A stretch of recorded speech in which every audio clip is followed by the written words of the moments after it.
देखो आज का जो तुम लोग का टॉपिक है ना, that is income from salary.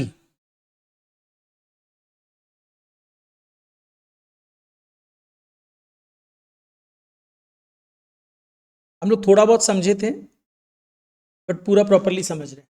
एक चीज और ध्यान रखना, ये चैप्टर बहुत इंपॉर्टेंट चैप्टर है। वैसे तो तुम लोग का जितना भी हेड्स ऑफ इनकम है ना, सारे इंपॉर्टेंट है, बट यहाँ से 20 मार्क्स का कवरेज फॉर श्योर मिलेगा। 15 मार्क्स का एक क्वेश्चन रहेगा प्लस एक 5 नंबर का अलग से क्वेश्चन रहेगा। तो इनकम फ्रॉम सैलरी, जैसे तुम लोग समझा था कि हर पर्टिकुलर जो हेड होता है वो किसी चार्जिंग सेक्शन से अटैच होता है। वो ये बताता है यहाँ पे इनकम क्यों टैक्सेबल होगा इस हेड में। तो यहाँ पे जो जैसे हाउस प्रॉपर्टी का चार्जिंग सेक्शन क्या था, 24 तो डिडक्शन था। कुछ भी, वो देखो चीटिंग कर रही है। पेपर में लिख के रखा, कॉपी में भी नहीं लिखा है। सैलरी छोटा सा।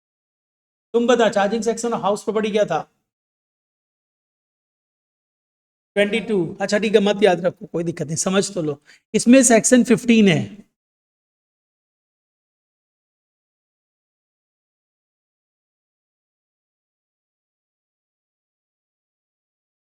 देखो चार्जिंग सेक्शन जो है वो 15 है, जो ये बताता है कि कब कोई भी income under this head chargeable to tax होने वाला है। कोई भी इनकम कब इस पर्टिकुलर हेड में चार्जेबल टू टैक्स होने वाला है, ये हम लोग को चार्जिंग सेक्शन 15 बताता है of the income tax act 1961। और ये बोलता है कब कोई भी इनकम इस हेड में चार्जेबल टू टैक्स होगी। पहले ये समझ लेते हैं। तो कोई भी इनकम इस हेड में चार्जेबल टू टैक्स तब होगी जब एक रिलेशनशिप होगा इंप्लॉयर इंप्लॉय का, एंड इंप्लॉय कुछ भी रिसीव करेगा from employer is chargeable to tax under this head. Under relationship of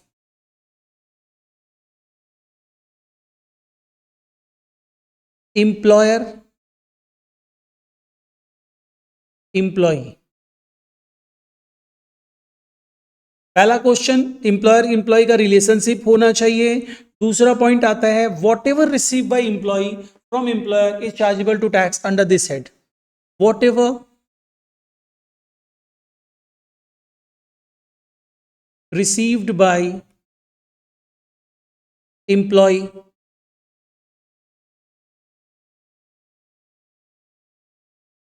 chargeable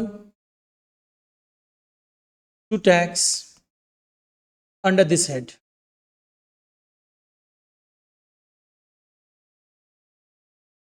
कुछ भी इंप्लॉयर इंप्लॉय के रिलेशनशिप में इंप्लॉय को मिलता है तो अपने कहां पे चार्ज करेंगे, अंडर दिस हेड चार्ज करेंगे। ये हम लोग को चार्जिंग सेक्शन बताता है। अब यहाँ पे वॉट एवर वर्ड जो हम यूज किया है ना, उससे रिलेटेड एक छोटा सा अपने क्लैरिफिकेशन लेते हैं। देखो नॉर्मली तुम लोग क्या समझता है, इंप्लॉय को इंप्लॉयर से जो मिल रहा है उसको हम लोग क्या बोलते हैं, सैलरी। वेजेस भी तो वही होता है ना। यहां पे ध्यान रखना, अकाउंट्स तुम लोग अकाउंट्स करता है, अकाउंट्स में क्या होता है, वेजेस तुम लोग बोलता है पियोन को दिया जाता है, जो मैनुअल वर्क करता है उसको दिया जाता है, और सैलरी ऑफिशियल वर्क के लिए दिया जाता है। इनकम टैक्स एक्ट बोलता है वेदर इट्स अ सैलरी और वेजेस, रिसीव तो इंप्लॉय कर रहा है तो चार्जेबल टू टैक्स यहीं पे होगा। तो ध्यान रखना, इसका मतलब ये होता है कि as per income tax act wages and salaries, wages and salaries are same as per income tax act 1961। As per income tax act 1961 wages and salaries अगर कुछ भी होता है तो बोथ आर सेम, कुछ भी डिफरेंस नहीं है। Wages and salaries both are same. ठीक है, यहां तक कोई दिक्कत नहीं है। ये तो एक नॉर्मल फ्रेमवर्क समझे कि इनकम कब इस हेड में चार्जेबल टू टैक्स होने वाली है। अब जब इनकम चार्जेबल टू टैक्स होगी तो हम लोग इनकम कंसीडर कैसे करेंगे, कैलकुलेशंस कैसे करेंगे, किन किन चीजों को लेके सैलरी बोलेंगे, ये चीज समझना है। तो यहां पे अपने एक फॉर्मेट बनाते हैं।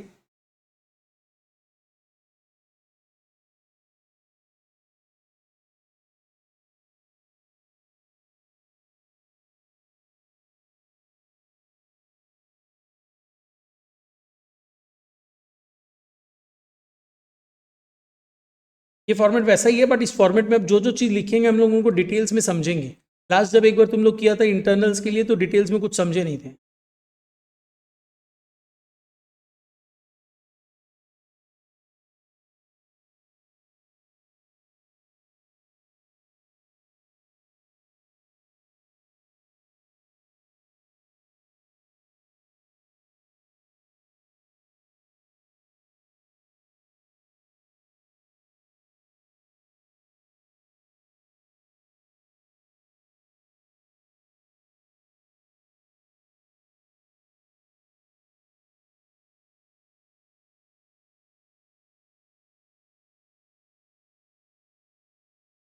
एससीसी कौन है, उसका स्टेटस क्या है और कंप्यूटेशन क्या कर रहे हैं। देखो एसएससी का तो जो नाम होगा वो लिख देंगे हम लोग। अब आता है स्टेटस, ऑलवेज रेसिडेंट इंडिविजुअल रहेगा। और कंप्यूटेशन हम लोग अभी जो सीख रहे हैं वो इनकम फ्रॉम सैलरी सीख रहे हैं। एंड प्रीवियस ईयर क्या है, फिक्स है 25 26 24 25 होगा। और असेसमेंट ईयर जो होगा 25 26 होगा। Particulars, details, amount.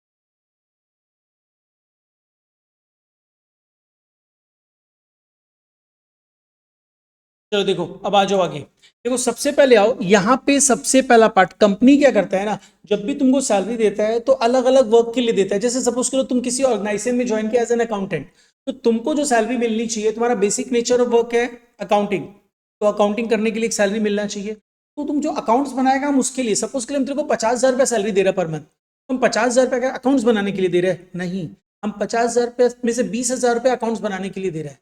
तो दैट इज टर्म्ड एज जो तुम्हारा नेचर ऑफ वर्क है, सिर्फ उसके लिए जो पेमेंट किया जाए that is known as the basic salary. अब तुम क्या होगा कि तुम जॉब करने के लिए उसी प्लेस में रह रहा है या उसी लोकेशंस में रह रहा है, तो इन सच केस क्या हुआ, वहां का जो लिविंग है, स्टैंडर्ड ऑफ लिविंग, वो भी तो तुमको बेयर करना पड़ रहा है, तो उसके लिए भी हम तुमको अलाउंसेस देंगे, जिसको बोला जाता है डीएनएस अलाउंस। अब तुमसे हम कुछ मीटिंग करवाते हैं, अटेंड बोलते हैं मीटिंग अटेंड करना पड़ेगा बिफोर और आफ्टर वर्किंग आवर, हॉलीडेज को, तो हम उसके लिए कुछ एक्स्ट्रा पेमेंट देंगे। तो वो सब भी तो तुमको इंप्लॉय को ही मिल रहा है और इंप्लॉयर से ही मिल रहा है। तुमको बोलेंगे तुम सेल्स को बूस्ट कराओ, तुमको कमीशन देंगे, तो वो सब भी तो इंप्लॉय को इंप्लॉयर से ही मिल रहा है। तो जो भी हम जिस भी नाम से तुमको देंगे सबको कंबाइंड किया जाएगा, और कंबाइंड करके इनकम टैक्स बोलता है ये सैलरी है, अब इसके ऊपर तुमको टैक्स देना पड़ेगा। हाँ कुछ हम डिडक्शंस दे देंगे तुमको, बस जो अमाउंट बचेगा उस पर टैक्स दे दो। तो उन्हीं सब चीजों को हम लोग कंबाइंड करना सीख रहे हैं। तो सबसे पहले अपने पास क्या आ जाएगा, सबसे पहला पार्ट अपने लेंगे basic salary. Basic salary, and basic salary के बाद हम लोग नेक्स्ट पार्ट लेते हैं डियरनेस, डियरनेस अलाउंस।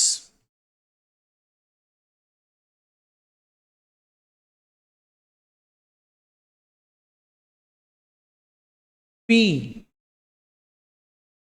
कमीशन,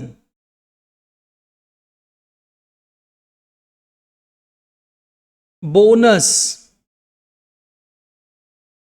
ये सब तो एक नॉर्मल स्पेसिफिक पार्ट हो गया, ये सब दिया जाएगा। इन सबको हम लोग समझेंगे वन बाय वन करके। इसके अलावा कंपनी क्या करता है ना, तुमको बेसिकली कुछ कुछ बेनिफिट्स देता है, बोलता है काम करो तुम्हारा ये खर्चा हो रहा है जो रेकरिंग बेसिस पे हो रहा है, उसके लिए मेरे से कैश लेके जाओ, तो उसको हम लोग क्या बोलते हैं, अलाउंसेस। और कंपनी बोलते है तुम्हारा खर्चा हो रहा है, कैश नहीं देंगे, फैसिलिटी ले लो, क्या चाहिए तुमको, घर से ऑफिस आना, ऑफिस से घर जाना है, खर्चा लगता है, कन्वेंस का पैसा लगता है, हमसे ले लो, उसको बोलेंगे अलाउंसेस। कंपनी बोलेगा ना मेरा कंपनी का गाड़ी जाएगा, तुमको पिक करेगा ड्रॉप करेगा, इसको क्या बोलेंगे, परक्विजिट्स। तो अल्टीमेटली तुम अगर पिक एंड ड्रॉप भी करता है तो तुम्हारा पैसा तो बच रहा है, तो इनकम टैक्स बोलता है बेनिफिट है, सैलरी में काउंट करेंगे। अब उसका वैल्यू कैलकुलेट करना पड़ेगा, ठीक है। तो यहाँ पे बेसिकली क्या हो गया, तुमको अलाउंसेस मिलेगा, वो टैक्सेबल होगा।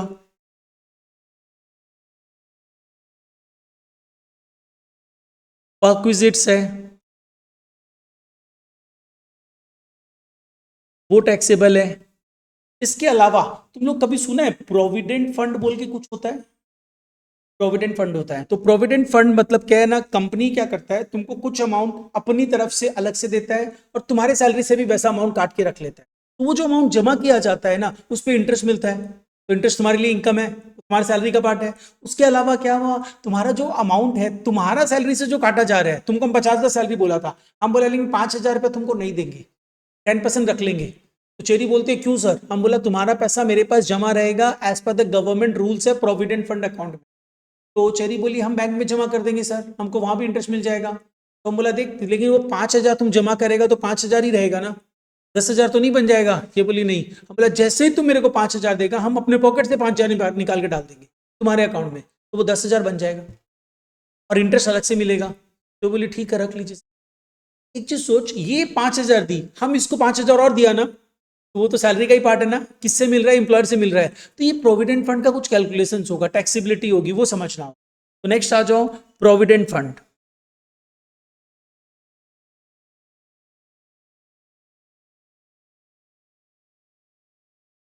इसके अलावा कंपनी क्या करता है ना, जब इंप्लॉय रिटायर करता है, तो जब से वो ज्वाइन करता है, फिर जब वो रिटायर करने वाला रहता है, तब तक बहुत सारा प्लानिंग करता है कि ये बंदा रिटायर होगा तो इसको कुछ अमाउंट पे करना है।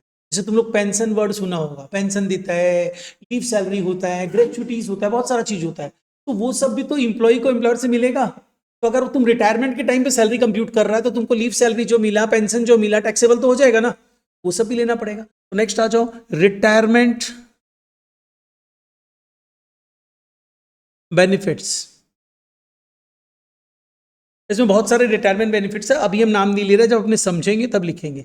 ये रिटायरमेंट बेनिफिट्स पता है क्या, तुम लोग को हम बोला ना कि तुम लोगों से 20 नंबर का इस चैप्टर से क्वेश्चन पूछा जाएगा, 15 नंबर का एक पूरा सैलरी का क्वेश्चन। इसमें ठीक है तुम्हारे पास ऑप्शन रहेगा, सैलरी रहेगा, हाउस प्रॉपर्टी रहेगा, पीजीबीपी रहेगा, तुम एक छोड़ सकते हैं, ठीक है, दो कर सकते हैं। जैसे एचपी कर लिया तुम लोग, सैलरी कर रहा है, उस अच्छे से कर लो, पीजीबीपी भी अच्छे से कर ही लो जब करेगा। तो तुम्हारे पास ऑप्शन है ना, तुम तीनों करके आ सकते हैं, तीनों करके आ जाना। उससे बेनिफिट क्या होता है पता है, सपोज कर ले तुम जो दो सम्स किया, एक में 15 आ रहा है तेरा, और एक में सपोज कर ले तेरा 10 आ रहा है, तुम तीसरा कर दिया उसमें तेरा 14 आ रहा है। क्या किया जाता है पता है एग्जाम में, अगर ऑप्शनल क्वेश्चन को तुम अटेम्प्ट करता है, तो तुम्हारा जिसमें हाईएस्ट आता है उसको consider। तो टाइम बचे तो सारा सॉल्व कर, सीयू के एग्जाम में टाइम बचेगा। रिटायरमेंट बेनिफिट्स, अब रिटायरमेंट बेनिफिट्स लेने के बाद इन सबको टोटल कर दो, और जैसे ही तुम इन सबको टोटल करता है, इसको हम लोग बोलते हैं ग्रॉस सैलरी। अब ये ग्रॉस सैलरी तो इस पे थोड़ी टैक्स देंगे, तो टैक्स इस पे देने के लिए हम लोगों को करना क्या होगा, इसमें कुछ डिडक्शंस क्लेम करना होगा, लेस डिडक्शंस। जैसे तुम लोग हाउस प्रॉपर्टी में डिडक्शंस क्लेम करता था अंडर सेक्शन 24, यहां पे किसमें क्लेम करेगा, अंडर सेक्शन 16। ये छोटा सा डिडक्शंस का सेक्शन याद रखना, अंडर सेक्शन 16। पहला डिडक्शन जो तुम्हारा है वो स्टैंडर्ड डिडक्शन है, अंडर सेक्शन 16 रोमन 1A, जो फिक्स्ड है 50,000 या 75,000। हम लोग बोलेगा सर दोनों में से कोई एक बताएगा। वो बेसिकली क्या होता है, न्यू टैक्स रेजिम में, शायद कभी बोला था ना, new tax regime old tax regime में। अगर ओल्ड टैक्स रेजिम में है तो 50,000, न्यू टैक्स रेजिम में है तो 75। ठीक है, अब इसके बाद आ जाओ नेक्स्ट पार्ट। नेक्स्ट पार्ट हम लोग को एक और डिडक्शन मिलता है, that is known as the entertainment allowances under section 16 roman 2।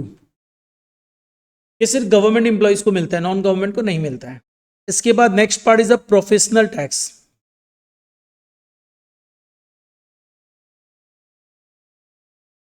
Under section 16 Roman 3।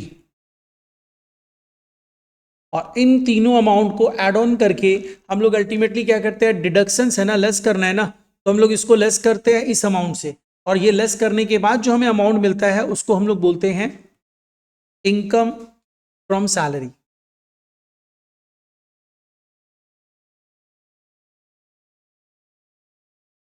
उसको हम लोग नेट सैलरी भी बोल सकते हैं। तो ग्रॉस सैलरी में से डिडक्शंस लेस कर दिया, the value comes is known as the net salary. कई बार तुम लोग को सम्स में नेट सैलरी बोल के देता है, तो ध्यान रखना दिस डिडक्शंस के बाद जो सैलरी का अमाउंट होता है उसी को हम लोग नेट सैलरी भी बोलते हैं, ठीक है ना। अब एक चीज बताओ, जैसे सपोज कर ली तुम जॉब कर रहा था, तो वो जॉब कर रहा था, अब कुछ नोट्स करके कुछ इंफॉर्मेशन समझेंगे।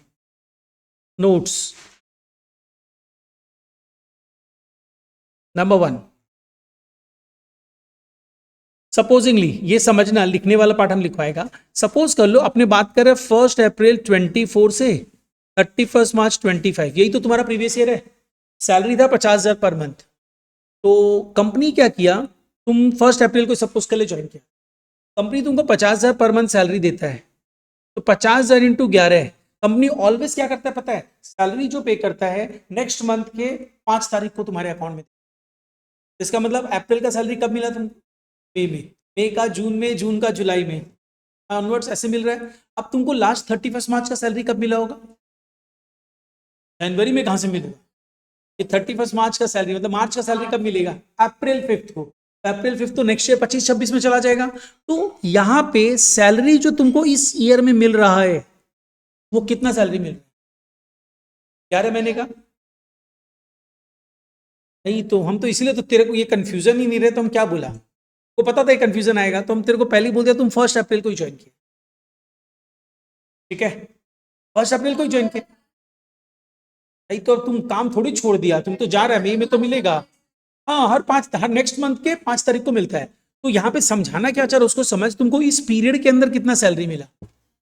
अरे मैंने कहा तो सैलरी कितना, क्या 5,50,000 टैक्सेबल होना चाहिए?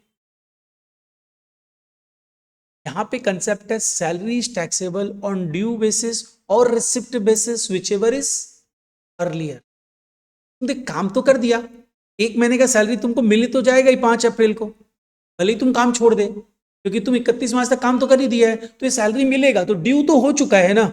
तो इनकम टैक्स एक्ट बोलता है salary is chargeable to tax on due basis or receipt basis whichever is earlier. अब अगर सपोज कर ले, इसमें थोड़ा सा चेंज करते हैं, यहाँ पे सैलरी कितना टैक्सेबल होना चाहिए? पूरा 6 लाख की होना चाहिए। क्लियर है ना, क्योंकि ड्यू तो 6 लाख हो गया है, रिसिप्ट कम हुआ है, लेकिन ड्यू पहले अर्लियर है, इसलिए उस बेसिस पे टैक्सेबल हो गया। अगर सपोज कर ले सैलरी यहाँ पे तुम 12 महीने का, हर कंपनी क्या करता है ना, हर मंथ के एंड में दे देता है सैलरी, तो पूरा 12 महीने का 6 लाख तो मिल ही गया इस पीरियड में। अब यासिका बोलती है बॉस को कि सर मेरे को ना 2 महीने का सैलरी एडवांस। तो इसको क्या किया, यही 31 मार्च को ही इसको 50,000 इंटू 2, 1 लाख रुपया और एडवांस दे दिया। तो इसका मतलब ड्यूरिंग 24-25 इसको कितना सैलरी मिला? 7 लाख मिला। सैलरी चार्जेबल टू टैक्स कितना होना चाहिए? 6 लाख होना चाहिए कि 7 लाख होना चाहिए? 7 लाख। 6 लाख तो अकाउंट्स बोलता है इतना खर्चा है, लेकिन इनकम टैक्स एक्ट क्या बोलता है? Salary is chargeable to tax on due basis or receipt basis whichever is earlier. तो अर्लियर क्या हुआ, तुमको 6 लाख और 1 लाख भी तो पहले मिल गया ना, यही पे टैक्सेबल हो जाएगा। अब तेरे दिमाग में एक क्वेश्चन आएगा, सर इसका मतलब ये सैलरी काउंट तो नेक्स्ट मंथ में भी, नेक्स्ट ईयर में भी होगा, होगा ना? अरे काउंट मतलब क्या हो, नेक्स्ट ईयर का सैलरी अगर अकाउंटिंग बेसिस पे देखे तो नेक्स्ट ईयर का सैलरी भी तो तेरा पूरा ईयर का 6 लाख है, तो तुम क्या उस समय 6 लाख पे टैक्स देगा? 1 लाख पे तो ऑलरेडी दे चुका है, तो 5 लाख पे देंगे। ठीक है, तो सैलरी, ये कंसेप्ट हम यहां पे समझा रहा है कि salary is chargeable to tax on due basis or receipt basis whichever is earlier. ये सब क्या होगा ना, सम जब टेक्निकल बनाएगा ना वहां पे प्रॉब्लम हो जाए, ये सब समझना जरूरी। तो इसमें लिख लो number 1, salary is taxable on due basis or receipt basis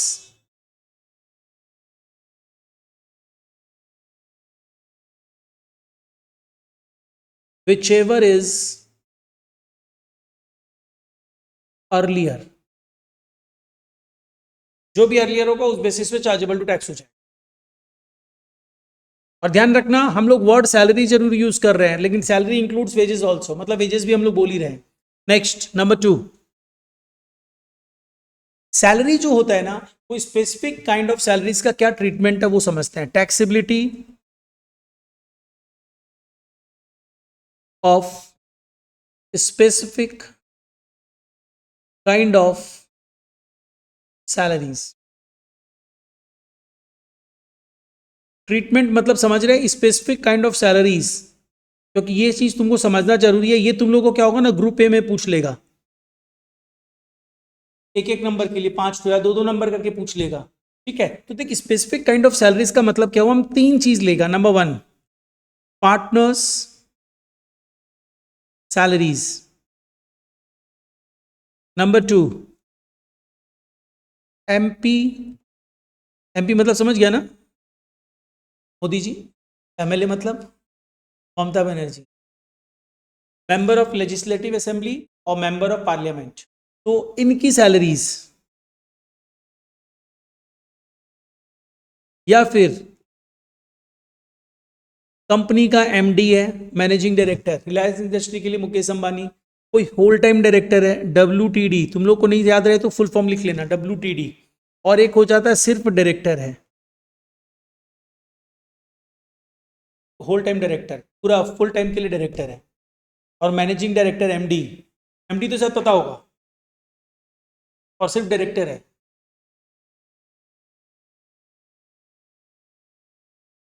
इसमें ये टैक्सेबल कहां पे होगा?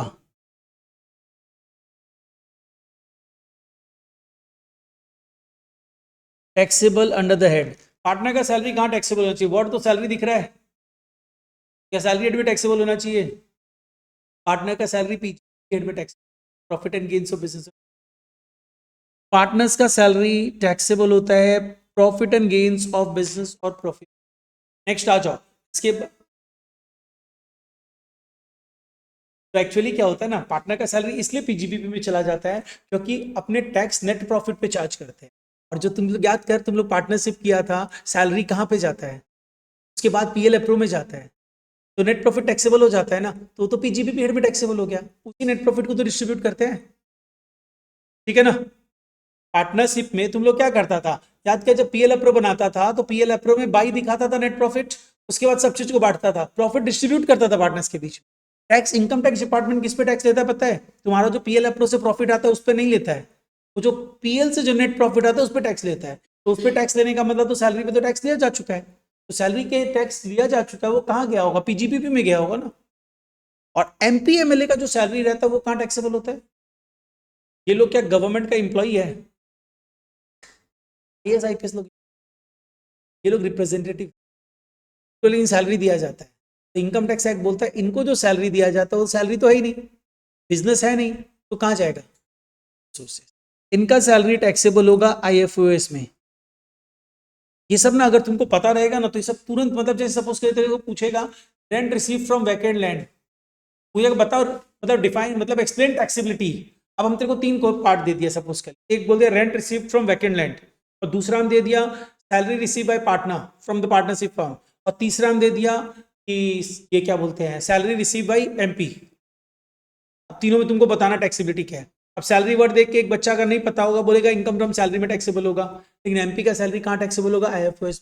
Rent receive from vacant land cherry कहाँ टैक्सेबल होगा? इनकम फ्रॉम हाउस प्रॉपर्टी, एक हाँ बोल, rent receive from vacant land होगा नहीं टैक्सेबल? वैकेंट लैंड, एकदम खाली लैंड है उससे रेंट मिला, प्रॉपर्टी से ही तो मिल रहा, हाउस प्रॉपर्टी में तो जाना चाहिए। देखो भूमि तो हाँ बोल रही है, स्ट्रक्चर होना चाहिए, स्ट्रक्चर थोड़ी है अदर सोर्सेज में चला जाएगा, तो ये सब गलती मत कर देना। और ये फ्री का मार्क्स अगर आता होगा तो तुरंत तेरे को मार्क्स मिल जाएगा। तो बस ये सब चीज ध्यान रखना, ये जो MD है और ये जो होल टाइम डायरेक्टर है, ये लोग ये लोग कंपनी का इंप्लॉय होता है, और इंप्लॉय होगा तो ये इनकम फ्रॉम सैलरी में ही जाना चाहिए। बट डायरेक्टर तो नॉर्मली डायरेक्टर होता है थोड़े टाइम के लिए भी, मैंने देख होल टाइम डायरेक्टर को अलग कर दिया, इसका मतलब नॉर्मल डायरेक्टर का बात कर रहा है, जो मीटिंग अटेंड करने के लिए खाली डायरेक्टर बना हुआ रहता है, उन लोग को भी हम मीटिंग अटेंड करने का पैसा देते हैं, तो वो कहाँ चार्जेबल टू टैक्स होगा? इंप्लॉय थोड़ी है वो। एक सपोज कर ले तेरे को हम अपनी कंपनी में डायरेक्टर बना दिया, तुम होल टाइम डायरेक्टर का मतलब तुमको कंपनी में जाके बैठना पड़ेगा, काम देखना पड़ेगा, तुम वो सब नहीं करता है, खाली मीटिंग अटेंड करने के लिए आता है।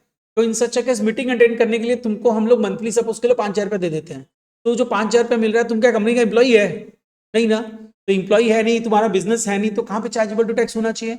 द सोर्सेस, तो IFOS, ये सब ध्यान रखना।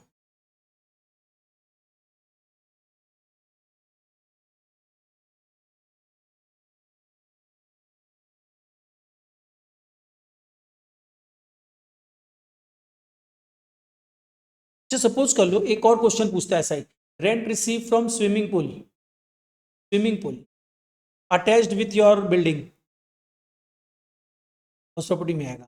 और rent receive from stand alone swimming pool, other sources, other sources. Next, third one, basic salary.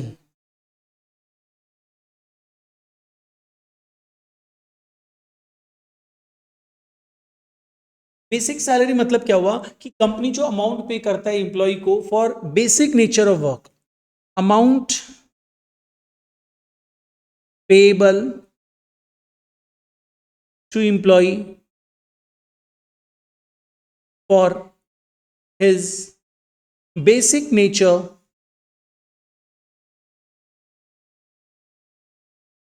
Of work.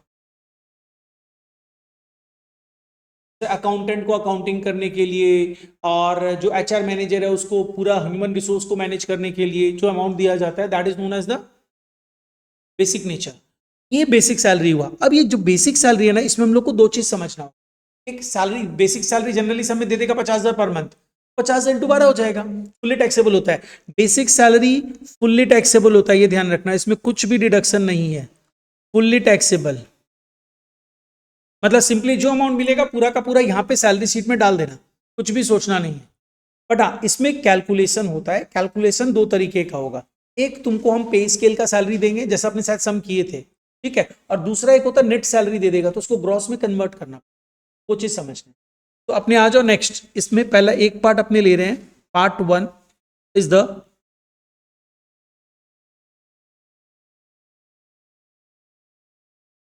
Salary based on pay scale।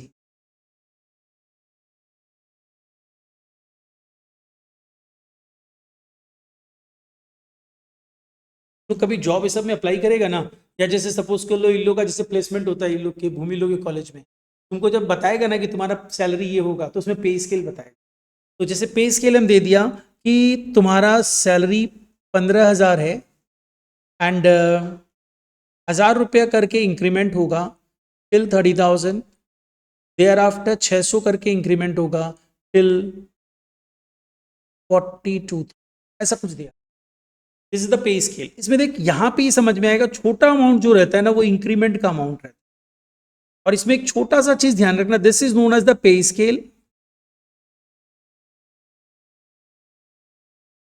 And इसमें तुमको डेट ऑफ ज्वाइनिंग पे ध्यान देना पड़ेगा। डेट ऑफ ज्वाइनिंग, से फॉर एग्जाम्पल हम ले लेता है 1 जुलाई, ये अपने 24 में है ना, 20, हाँ 24-25 है ना तुम लोग के लिए प्रीवियस ईयर। 1 जुलाई 21। तो इसका मतलब पहले समझ लो, छोटा अमाउंट रिप्रेजेंट कर रहा है कि तुम्हारा इंक्रीमेंट होगा। कब इंक्रीमेंट होगा? और पर मंथ इंक्रीमेंट होगा। कब होगा? एवरी 1 जुलाई को। एवरी 1 जुलाई को your salary will increase by ₹1,000 till 30,000, there after from 600। ठीक है, तो इसका मतलब एक छोटा सा लिख के रख ले रहे हैं, ऑन एवरी फर्स्ट जुलाई को इंक्रीमेंट होगा। 1 जुलाई को इंक्रीमेंट हो जाएगा पर मंथ सैलरी में इंक्रीमेंट हो जाएगा। मतलब अभी तेरा सैलरी 15,000 है, तब 1 जुलाई 21 को। ये कब तक चलेगा? टिल 30 जून 22 तक 15,000 पर मंथ चलता रहेगा। और 1 जुलाई 22 से तेरा सैलरी कितना हो जाएगा? 1,000 रुपये से बढ़ जाएगा, 16,000 रुपये हो गया। अब ये नहीं कि हर मंथ 1,000 रुपये बढ़ता जाएगा, 1 जुलाई को बढ़ जाएगा पर मंथ सैलरी, और फिर वो 16,000 चलता रहेगा। कब तक? 30 जून 2023 तक। फिर 1 जुलाई 23 को फिर इंक्रीमेंट हो जाएगा 1,000। ऐसा कब तक चलेगा? जब तक सैलरी 30,000 ना हो जाए। और जैसे 30,000 हो जाएगा फिर इंक्रीमेंट 1,000 से 600 हो जाएगा। नहीं वो ठीक है, वो हम ऐसे समझाने के लिए डाल दिया। नहीं, ये इंक्रीमेंट वाला पार्ट जो है ना वो थोड़ा कम हो सकता है, क्योंकि तुम्हारा सैलरी अब ज्यादा हो गया ना, तो इंक्रीमेंट थोड़ा स्लो करेंगे। और या ये भी हो सकता है इन बिटवीन तुम दूसरे पे स्केल में ट्रांसफर हो जाएगा, वहां प्रमोशन हो जाएगा, है ना, हो सकता है ना। Cherry on every 1 July salary will increase पर मंथ सैलरी लिख दे रहे हैं। ऑन एवरी 1 जुलाई पर month salary will increase by ₹1,000 till ₹30,000 per month। Thereafter, ये देखो, ये तो तुमको समझाने के लिए लिखा रहा है, इसका कोई थ्योरी लिखने का कोई मतलब नहीं है, ये कि तुम लोग बाद में भी देखे तो तुम लोग को तुरंत याद आ जाए। And there after salary, per month salary, there after per month salary will increase by rupees 600 on every 1st July till rupees 42,000 per month. ये समझाने के लिए कंसेप्ट बताया, सब थ्योरी कहीं लिखने नहीं पूछेगा तुम। और 42,000 के बाद क्या होगा, सब में डिटेल अवेलेबल नहीं है। तो अब इसके बेसिस पे सपोज कर ले हम तेरे को दे देता है कंप्यूट बेसिक सैलरी फॉर 24-25। तब तो तुम लोग कैलकुलेट करके दे सकता है यासिका। देखो अगर हम लोग इसमें कैलकुलेशंस करें तो तुमको पहले ना स्लैब बनाना पड़ेगा कि सैलरी का स्लैब क्या है, क्योंकि चेंज हो रहा है ना। तो सैलरी स्लैब हम बनाया 1 जुलाई 21 से लेके टिल 30 जून 22 तक, उसकी सैलरी जो रहेगी पर मंथ वो 15,000 है। फिर 1 जुलाई 22 से 30 जून 23 तक उसकी सैलरी 16,000 पर मंथ है। फिर उसके बाद 1 जुलाई 23 से 30 जून 24 तक उसकी सैलरी 17,000 पर मंथ है। फिर 1 जुलाई 24 से 30 जून 25 तक उसकी सैलरी 18,000 पर मंथ, राइट। उससे आगे तो जाना नहीं है। सिर्फ 2 नोट सेलेक्ट करना, तुम देखना 1 अप्रैल 24 कहां पे है और 31 मार्च 25 कहां पे, बस इतना सिलेक्शन करना। तो देख 1 अप्रैल 24 मेरा यहां पे है,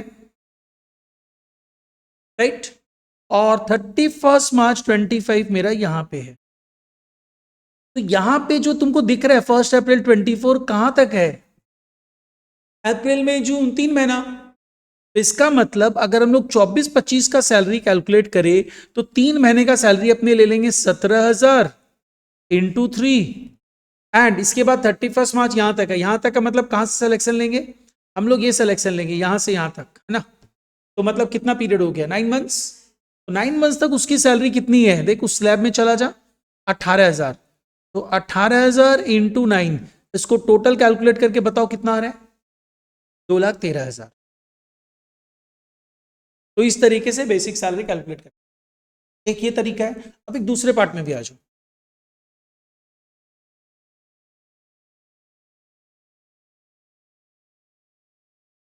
कैसी का समझ गया ना। चलो नेक्स्ट आओ, इसी में अब दूसरा एक पार्ट लेते हैं, point number B. Point number B हम लोग क्या समझ रहे हैं ना, कई बार तुमको जो सैलरी देगा ना वो सैलरी नेट सैलरी दे देगा। उसमें क्या करना पड़ता है समझना। नेट सैलरी का मतलब क्या होता है पता है, हम तेरे को बोला देख तेरा बेसिक सैलरी 50,000 रुपये पर मंथ है, बेसिक 50,000 दिए हुए सब अलग है। तो कंपनी बोला, कंपनी से तुम लोन लिया था, तो कंपनी से जब लोन लिया तो तुम बोला हम इसको ना इंस्टॉलमेंट में चुकाएंगे। हर मंथ कंपनी बोला आपकी सैलरी से 10,000 रुपया काट लेंगे, बेसिक सैलरी से, बेसिक नेचर ऑफ वर्क से डिडक्ट करेंगे 10,000 रुपया पर मंथ, क्या चीज का, लोन रीपेमेंट। एंड इसके साथ साथ हम तुमको हमारा पीएफ का जो अमाउंट था 5,000 रुपया है वो भी हम उसमें से डिडक्ट, ठीक है। तो 15,000 रुपये डिडक्ट कर रहा है, तेरे को हम इन हैंड कितना दिया, बेसिक का बात करते हैं, 50,000 माइनस 15,000 35,000 दिया, तो that is the net salary. But income tax department को क्या मतलब है, तुम तो लोन रीपेमेंट तो पैसा लिया तो वो चुका रहे हैं, कमाया तो तुम 50,000 ही है ना। देख तुम कम इनकम टैक्स किस पे तुमसे टैक्स मांगेगा, जो तुम कमाया है, तो कमाया कितना है 50,000, लेकिन तुमको दिख कितना रहा है, कंपनी तुमको दे रहा है 35,000, कंपनी देते समय नेट बेसिक सैलरी बोल के दे रहा है, तो इनकम टैक्स बोलेगा तुम वही दिखा दिया नेट बेसिक सैलरी 35,000 इंटू 12 करके, तुम्हारे पास इनकम टैक्स डिपार्टमेंट ने शो कॉज नोटिस भेज देगा, बोलेगा भाई सैलरी 35,000 थोड़ी था, सैलरी तो 50,000 था, तुम जो लोन लिए थे उसको चुकाए हो, तो उससे क्या मतलब है, वो तो लिए थे तब चुका रहे हो ना। तो सैलरी को ग्रॉस में कन्वर्ट करना पड़ेगा, and to convert into the gross तेरे को क्या करना चाहिए, जो जो चीज माइनस किया हुआ है उनको क्या कर दो, प्लस कर दो। Next part is the net salary. Net salary मतलब बेसिक सैलरी से ही डिडक्ट होता है, तो net basic salary.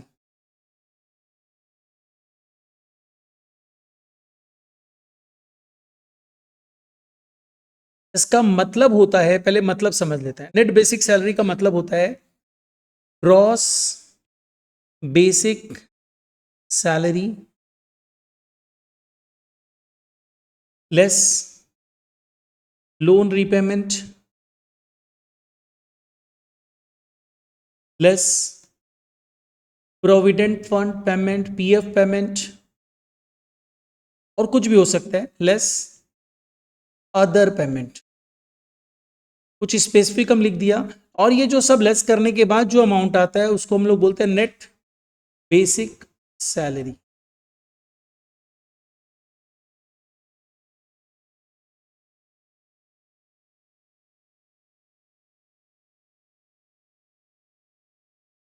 Always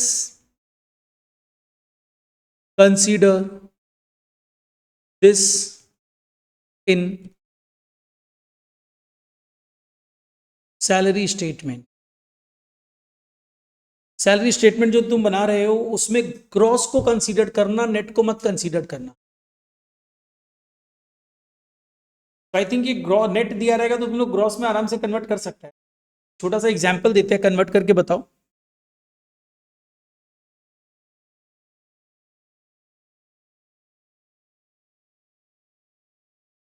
example,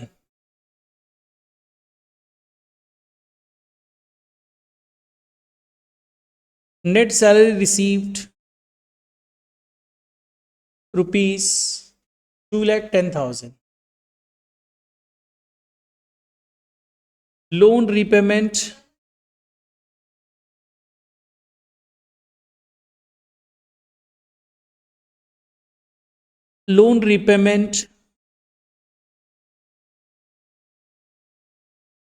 from basic rupees 20,000, provident fund deducted rupees 10,000,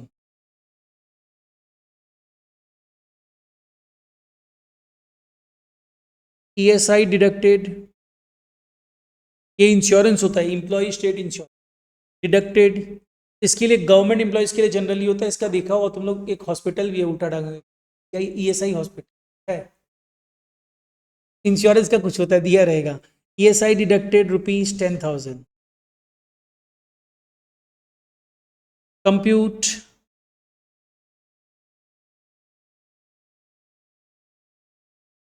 basic salary, gross basic salary.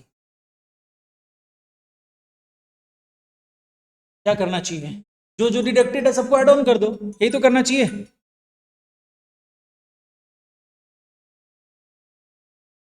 चलो तो कितना है, सबको ऐड ऑन कर देंगे ना, नेट मतलब सब डिडक्ट करो, सबको ऐड कर दो। सबको ऐड करते ही हम लोगों को जो ग्रॉस सैलरी मिला, कितना मिला, 2.5 लाख। इसको कंसीडर करना है, इसको नहीं कंसीडर, ये ध्यान रखना। अब आओ next part. Next part is, अब नोट नंबर अपना कौन सा चल रहा था, 3, 4 में आ जाओ।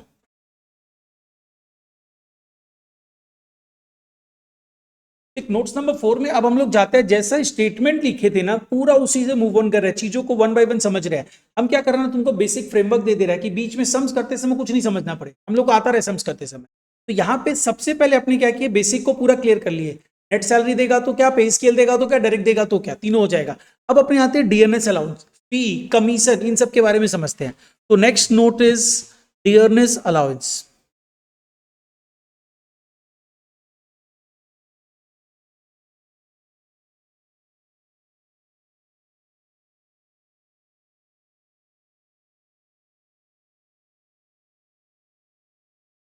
अमाउंट पेएबल टू एम्प्लॉय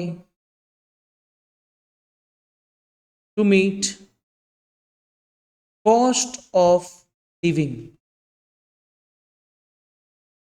ये जैसे क्या होता है पता है, जैसे फॉर एग्जांपल सपोज कर ले, तुम रिलायंस इंडस्ट्री में जॉब कर रहे हो, कोलकाता में जॉब कर रहे हो, ठीक है, तुम जिस स्केल में है, जिस लेवल पे है, तुमको यहाँ पे 12 लाख सैलरी मिल रहा है पैकेज पूरा साल का, और यही तुमको मुंबई ट्रांसफर कर दिया, तो सेम स्केल सेम प्रोफाइल में तेरा सैलरी 18 लाख कर दी।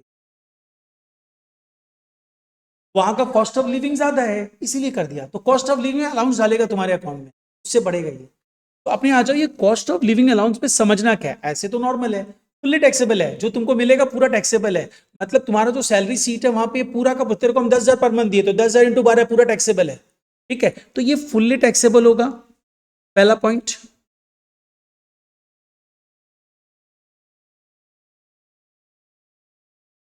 बट अब क्या होता है ना, तुम लोग जब ये चैप्टर करेगा ना, तो चैप्टर में बहुत छोटा छोटा छोटा कंसेप्ट है। उसमें क्या होगा ना कि सैलरी का मतलब अगर हम तेरे से पूछे तो तुम क्या बोलेगा, द सैलरी मतलब दिस सैलरी, या तुम बोलेगा सर ये सैलरी। सैलरी का मतलब तो यही बोलेगा ना, अगर हम तेरे से बोलेगा सैलरी का मतलब क्या है तो तुम नेट सैलरी बोलेगा। बट यहाँ पे क्या होता है ना, अलग अलग चीजों के लिए सैलरी का मतलब अलग अलग है। मतलब हम क्या बोलेगा, तुमको बोलेगा तुमको रिटायरमेंट बेनिफिट्स में एक नाम है लीव सैलरी कैलकुलेट करना है। उसके लिए सैलरी का मतलब क्या होगा पता है, सैलरी का मतलब सिर्फ बेसिक डीए और कमीशन हो। ठीक है, अगर हम तेरे को एचआरए कैलकुलेट करने बोलेगा, एचआरए में भी तुमने को सैलरी का मतलब बताया था, तो सैलरी का मतलब अलग अलग हो जाता है हर जगह। Mostly basic plus DA plus commission है। अब बेसिक तो ऑलवेज ही लेना है, कमीशन कभी लेना है कभी नहीं लेना है, डीए कभी लेना है कभी नहीं लेना है। तो डीए में क्या होता है ना, जब तुम मेरे ऑर्गेनाइजेशन को ज्वाइन किया तो तुमको हम लेटर ऑफ एंगेजमेंट देगा, ठीक है, लेटर ऑफ ऑफर। उस लेटर ऑफ ऑफर में लिखा हुआ रहेगा, देखो तुम्हारा बेसिक सैलरी 40,000 रुपये पर मंथ है, हम तुमको डीए देंगे 10,000 per month.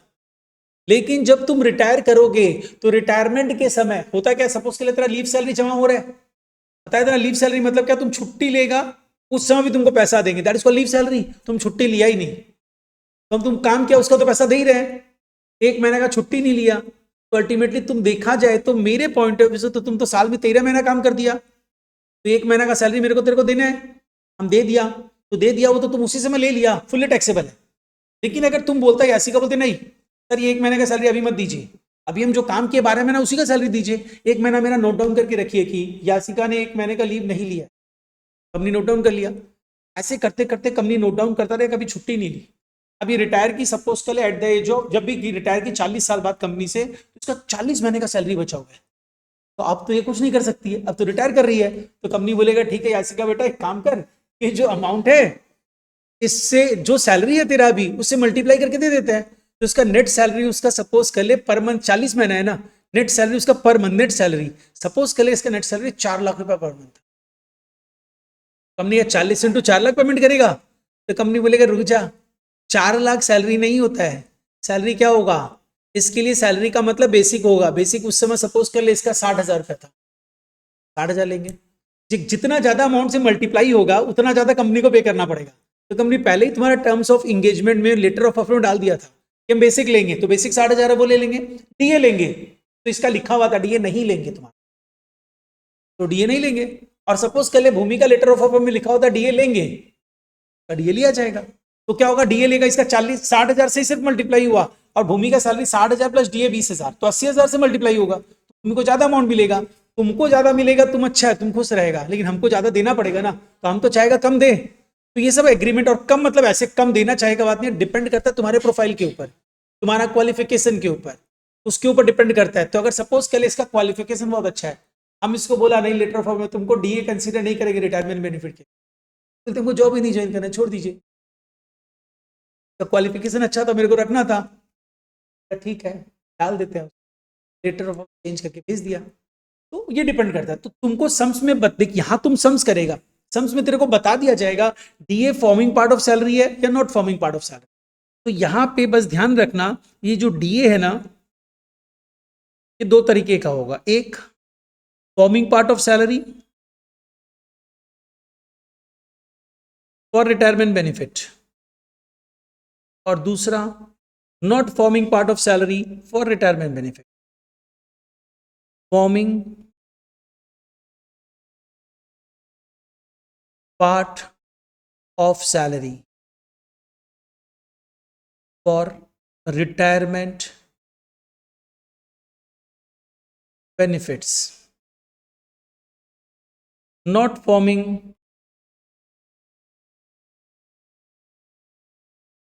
part of salary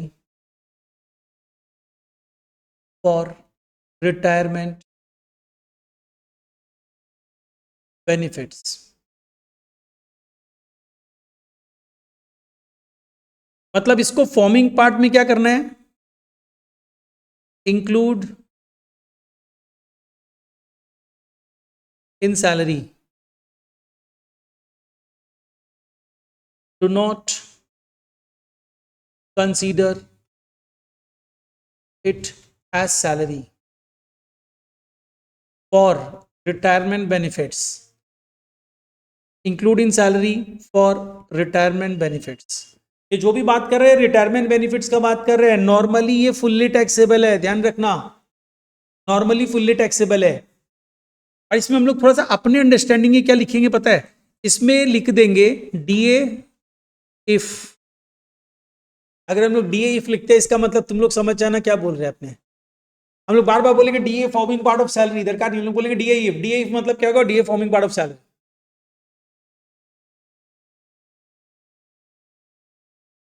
तो डीए के लिए ये चीज ध्यान रखना, ये बहुत इंपॉर्टेंट चीज है। ये सब बेसिक चीजें अपने डिस्कस कर ले रहे पूरा। अब नेक्स्ट आ जाओ,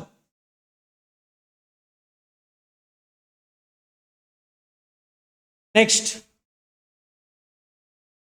5th नंबर, डियरनेस अलाउंस की बात क्या दिख रहा था, जो तुम लोग का सैलरी स्टेटमेंट बना,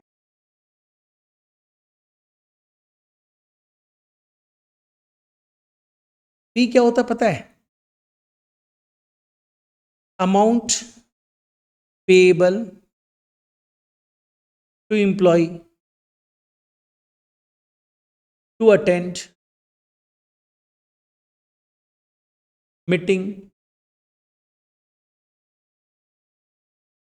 अगर सपोज कर ले हम इसको ड्यूरिंग ऑफिस आवर बोलेगा, चेरी यहाँ मीटिंग अटेंड करने जाना है, तो बोल नहीं सकती है ना कि सर क्यों जाए, अरे भाई तुम्हारा ऑफिस आवर में हम तुम अकाउंटिंग का काम नहीं कर रहे हो, जाओ मीटिंग अटेंड करो, तो कुछ एक्स्ट्रा नहीं मांग सकती। लेकिन हम इसको बोला संडे को तुमको मीटिंग अटेंड करना है, तो क्या बहाना मार देगी, नहीं सर हमको तो आज ये काम है। तो इन सच केस ये बहाना नहीं मारे, इसके लिए हम क्या करें, तो सैलरी दे देते, कुछ एक्स्ट्रा दे देते हैं, तो ये खुश हो जाएगी, बोलेगी ठीक है सर हम आ जाएंगे, अब काम एडजस्ट करके आ जाएंगे। तो amount payable to employee to attend meeting on holidays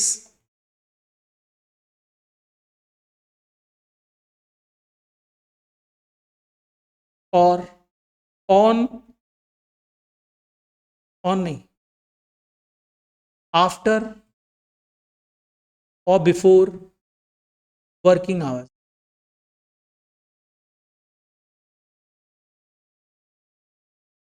मतलब कंपनी तुमको बोल रहा है देखो हॉलीडे पे मीटिंग अटेंड करो, या आफ्टर या before working hour meeting attend करो, तो उसके लिए जो अमाउंट पे करेंगे उसको फी बोलते हैं, और ये अमाउंट फुल्ली टैक्सेबल होता है।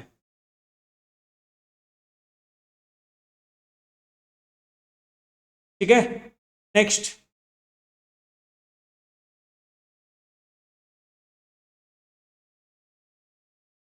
इसके बाद कमीशन था ना,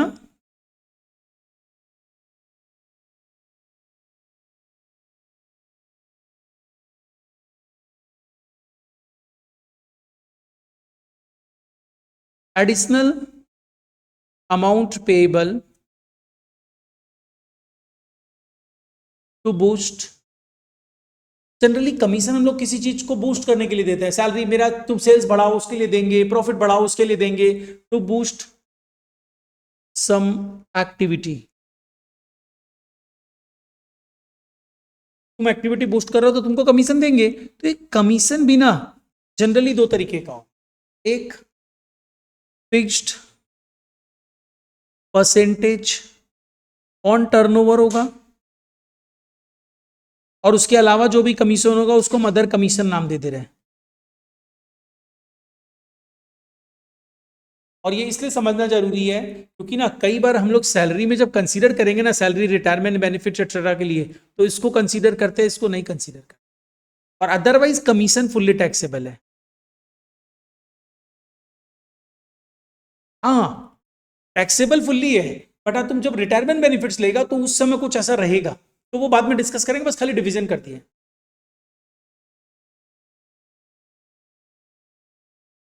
नेक्स्ट आ जाओ बोनस।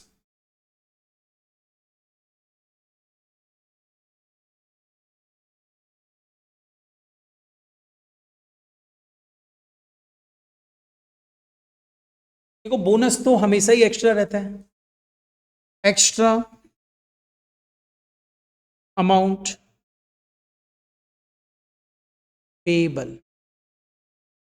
फॉर स्पेसिफिक रीजंस, ये भी फुल्ली टैक्सेबल है।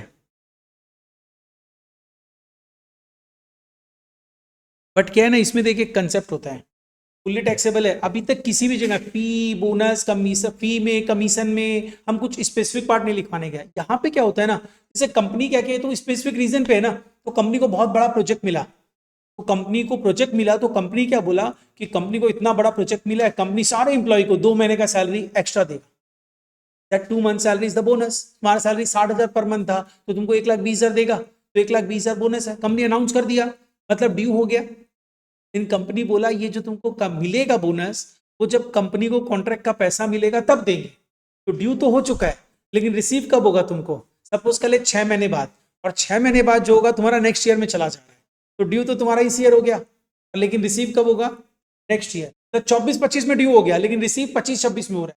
अब तुम्हारे पास क्वेश्चन में आएगा कि फ्लेक्सिबिलिटी किस ईयर में होगी, 24-25 में कि 25-26 में। यहाँ पे इसके लिए स्पेसिफिक कंसेप्ट डाला है, ड्यू बेसिस और receive basis, whichever is earlier.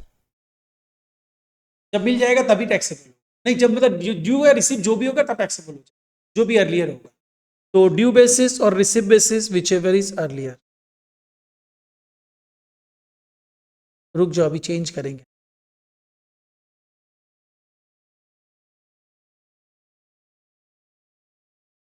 सिर्फ रिसीव बेसिस पे,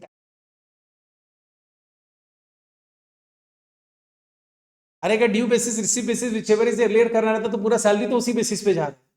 खाली यहाँ पे ये रिसीव बेसिस पे टैक्सेबल होगा, ड्यू बेसिस पे नहीं टैक्सेबल, मतलब 25-26 में टैक्सेबिलिटी होगा बोनस का।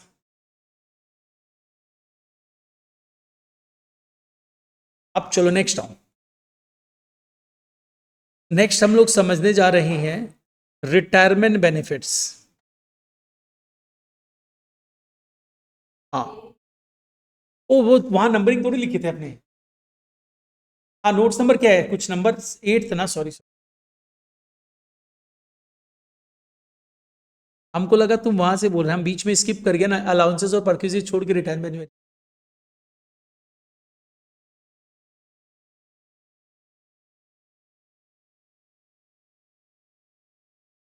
इससे इसको अच्छे से करना, और क्यों अच्छे से करना पता है, वो 5 मार्क्स क्वेश्चन इसमें से ही मिलने वाला, एडिशनल 5 मार्क्स। अच्छा, रिटायरमेंट बेनिफिट्स नाम से ही समझ में आ रहा है ना, अमाउंट पेएबल ऑन रिटायरमेंट। तब at the time of retirement तुमको कंपनी जो अमाउंट पे करेगा, that is known as a retirement benefits. इसमें क्या क्या चीजें हो सकती है, जो नाम बता देता है एक बार, जो हो सकता है। एक हो सकता है जिसको अपने बोलता है ग्रेचुइटी,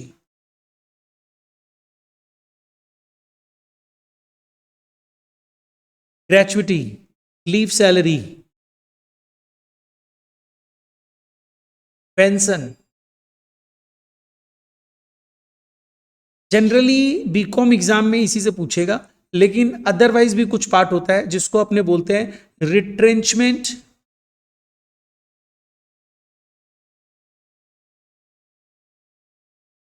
रिट्रेंचमेंट मतलब निकाल देता है तुमको, उसके लिए कंपनसेशन दे, रिट्रेंचमेंट कंपनसेशन।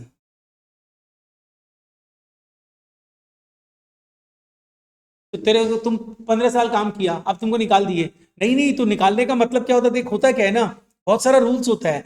यहाँ पे क्या हुआ ना, तुमको निकालने के पहले मेरे को 3 महीने का नोटिस देना पड़ेगा कि चेरी तुमको 3 महीने बाद कंपनी से निकाल दिया जा रहा है। और हम क्या देखा, अब एक इंसान जो है मेरे यहाँ जॉब कर रहा है, बहुत फ्रॉड कर रहा है, और अगर इसको हम 3 महीने और रख के निकालता है नोटिस पीरियड में डाल के, तो मेरा और नुकसान कर देगा। इमीडिएट इफेक्ट से निकालेंगे, जब इमीडिएट इफेक्ट से निकालेंगे तो रूल्स बोलता है नहीं नहीं निकाल सकते, मेरा रखना पड़ेगा। तो भाई तेरे को 3 महीना नहीं रखेंगे, ये 3 महीने का सैलरी और निकल, अभी दे देते। अच्छा है, मतलब तुमको रिट्रेंच कर रहा है तो तुम ब्लैकलिस्ट हो रहा है, अगर तुम किसी बड़े ऑर्गेनाइजेशन से निकलेगा ब्लैकलिस्ट होके, तो कोई दूसरा ऑर्गेनाइजेशन तुमको लेगा नहीं, ऐसा नहीं है। अच्छा, रिट्रेंचमेंट कंपनसेशन, और एक होता है जो तुम लोग सुना है वीआरएस, वीआरएस का नाम से वॉलेंट्री रिटायरमेंट, हाँ, ओ बीआरएस सुना है, ये वी है, V voluntary retirement schemes. Voluntary retirement मतलब क्या होता है ना, कंपनी जैसे कोरोना टाइम में किया था, कंपनी लोग को अपना कॉस्ट कट करना रहता है, और कंपनी देखा कॉस्ट कट करने का मतलब, देख कंपनी के 2 ऑप्शन है, या तो तुमको निकाल दे, तो निकालने के पीछे तो रीजन चाहिए ना। हम अचानक से बोलेगा नहीं हम तुमको निकाल रहे हैं, तो रीजन बताओ क्यों निकाल रहे हैं, और आजकल तो बहुत ही ज्यादा, जब सोशल मीडिया ज्यादा एक्टिव है, केस उस सब आराम से कर सकता है लोग। बेसिकली क्या हुआ, तुमको निकाल रहे हैं तो निकाल रहे हैं, क्यों निकाल रहे हैं, कोई रीजन ही नहीं है, तो निकालने का मतलब रिट्रेंचमेंट हो सकता था, कोई रीजन नहीं है, बट कंपनी को कॉस्ट कट करना है। कंपनी क्या तुमको ऑप्शन दे, देखो तुम चाहे तो अपनी मर्जी से रिटायरमेंट ले सकते हो, तो रिटायरमेंट ले सकते हो, तो यासिका बोलेगी क्या फायदा उससे, तो हम तुमको सारा रिटायरमेंट बेनिफिट्स देंगे। अगर तुमको निकाल देगा तो तुम्हारा रिटायरमेंट बेनिफिट्स नहीं मिलने वाला है, तुम अपनी मर्जी से निकलो, हम तुमको अलाउ कर रहे हैं, तुमको रिटायरमेंट बेनिफिट्स दे देंगे, तो इसी को वॉलेंट्री रिटायरमेंट। तो उसमें भी कंपनी तुमको कंपेंसेशन भी देगा एक्स्ट्रा, कि ये लो एक्स्ट्रा कंपेंसेशन लेके जाओ। तो तुमको तो इम्प्लॉय को मिल रहा है ना पैसा, एम्प्लॉयर से मिल रहा है, इनकम टैक्स डिपार्टमेंट बोलेगा पैसा मिला ठीक है, मेरे को टैक्स देके जाओ। नहीं तो दूसरी जगह जॉब कर लेगी ये, है ना यासिका? यासिका हम लोग को वो इन्वेस्टमेंट एडवाइस देगी, ठीक है। अब नेक्स्ट आओ, इन सबको समझना है अपने को, इन सबको समझते हैं वन बाई वन करके। ग्रेचुइटी नहीं, नहीं लिखना पड़ेगा, क्योंकि तेरे पास नोट्स में वैसे सब चीज लिखा हुआ है, लेकिन क्या होता है ना, अपने जब तक लिखते नहीं है ना तो दिमाग में जनरली, अभी मत लिख, अभी समझ ले। चलो देखो इसमें आओ, रिटायरमेंट बेनिफिट जो हम लोग स्टार्ट कर रहे हैं, ये रहा तुम लोगों का नोट्स, पेज नंबर 4, वहां से स्टार्ट हो रहा है। सबसे पहला पार्ट हम लोग बात कर रहे हैं ग्रेचुइटी का। तो देख ग्रेचुइटी बेसिकली क्या होता है, ग्रेचुइटी एक्चुअली तुमको एक काइंड ऑफ गिफ्ट होता है। जैसे सपोज कर ले कि कोई तुम लोग कहीं, सपोज कर लो कहीं जॉब करता है, अब एक तुम्हारा साथ में जो कलीग था वो अब कहीं जा रहा है, तो सपोज करो कोलकाता में जॉब करता था तुम लोग तीनों जन, और भूमि का मुंबई ट्रांसफर हो गया, भूमि मुंबई जा रही है, तो तुम लोग क्या करेगा, के लिए मतलब क्या करेगा, पार्टी रखता है ना, सी ऑफ पार्टी, तो उसमें उसको गिफ्ट भी देता है। तो कंपनी भी क्या करता है ना, कंपनी ये काम करता है, कंपनी बोलता है देखो भाई तुम अब जा रहे हो मेरे ऑर्गेनाइजेशन, तुम कुछ गिफ्ट दे देते हैं, गिफ्ट मतलब कैश में कुछ अमाउंट दे, तो उसको ग्रेचुइटी। अगर कंपनी निकालेगा तो नहीं देगा।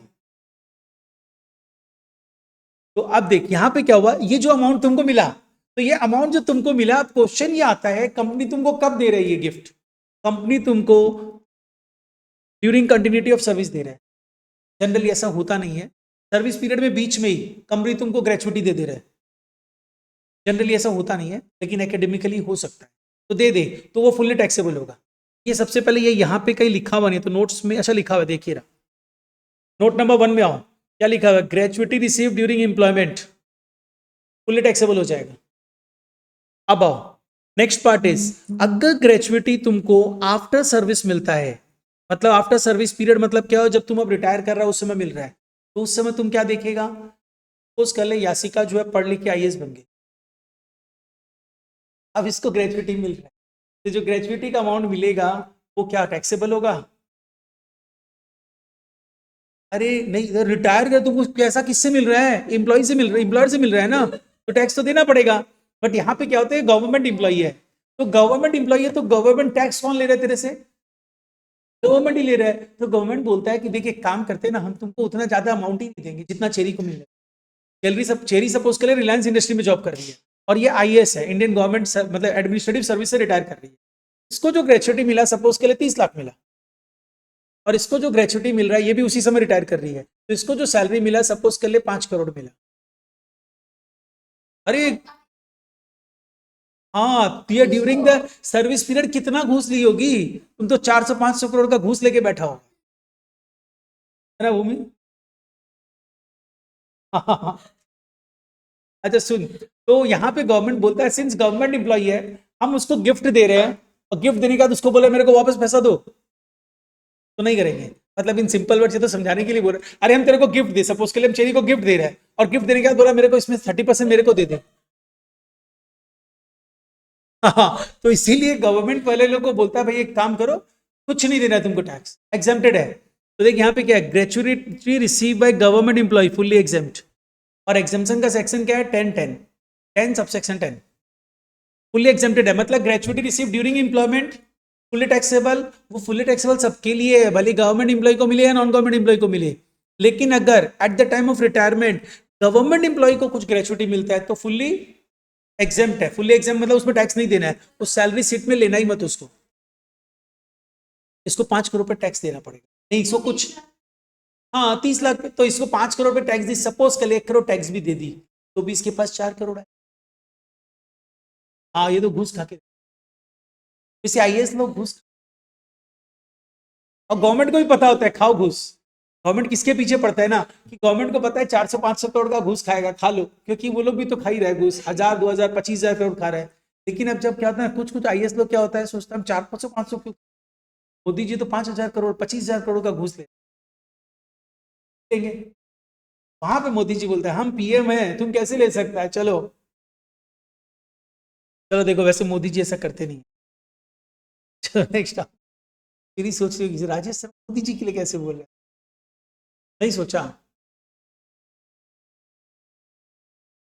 अच्छा नेक्स्ट आओ, अब अगर ग्रेजुइटी किसी भी अदर इंप्लॉय को मिलता है, अदर मतलब नॉन गवर्नमेंट इंप्लॉय को, तो उस समय क्या होगा ना, वो टैक्सेबल हो जाएगा। बट क्या होता है ना, पूरा टैक्सेबल नहीं, उसमें कुछ हम एग्जाम्पशन दे दें। इसको 5 करोड़ मिला ना, तो हम लोग बोले 1 करोड़ तेरा एग्जाम करते हैं, 4 करोड़ को कंसीडर कर उस पर टैक्स देना। तो वो 1 करोड़ एग्जाम ऐसे ही थोड़ी कर देंगे एडोक बेसिस पे, कुछ रूल्स है, उस रूल्स को फॉलो करना। तो अब क्वेश्चन ये आता है कि पहला बात ध्यान देना वापस से, gratuity received during employment fully taxable, gratuity received at the time of retirement if government employ है fully exempt, if non government employ है टैक्सेबल होगा विद सर्टेन एग्जाम्पशंस। अब उसके अंदर 2 डिवीजन आ जाता है, तुम जहां काम कर रहा था वहां क्या payment of gratuity act apply हो रहा था, लोग बोलेगा ये क्या होता है, इसमें क्या होता है, नंबर ऑफ एम्प्लॉइज का लिमिट होता है, अगर जिस ऑर्गेनाइजेशन में 20 या उससे ज्यादा इंप्लॉई है तो वहां पे ये payment of gratuity act apply हो जाता है, नहीं तो नहीं होता है। कोई जानने का जरूरत भी नहीं है, सब में तेरे को बता देगा कि payment of gratuity act apply हो रहा है कि नहीं हो रहा है। तो अगर पेमेंट तुमको बोल रहा है कि payment of gratuity act apply हो रहा है तो कुछ अलग है एग्जाम्पशन का रूल, और अप्लाई नहीं हो रहा है तो कुछ अलग है एग्जाम्पशन का। क्या क्या रूल्स है देख, जो ग्रेचुइटी मिला, पहले अपने समझते हैं, जहां पे payment of gratuity act apply हो रहा है तो तुमको जो अमाउंट मिलेगा उसमें, हाँ एकदम मार्क करो, याद है। देखो, lower of the following exempted होगा, and lower of the following में क्या होगा, पहला एक्चुअल अमाउंट रिसीव्ड कितना हुआ, दूसरा 15/26, 15 वर्किंग डेज सैलरी,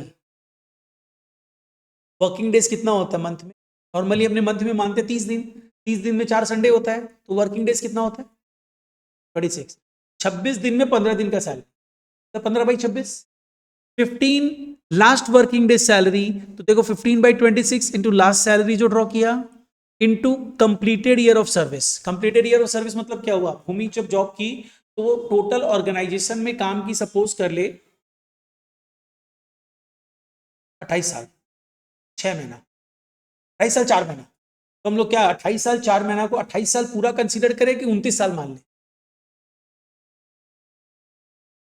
क्या 28 साल 4 महीना काम की ना, तो 28 तो कंप्लीट ईयर है और 4 महीना प्रोपोर्शनेट है, तो वो 4 महीना प्रोपोर्शनेट का कुछ पेमेंट देंगे कि नहीं देंगे। अगर वो 4 महीना 3 महीना 2 महीने का कैलकुलेशन अलाउ कर दिया ना गवर्नमेंट, तो उन लोग के लिए झमेला हो जाएगा कैलकुलेशन।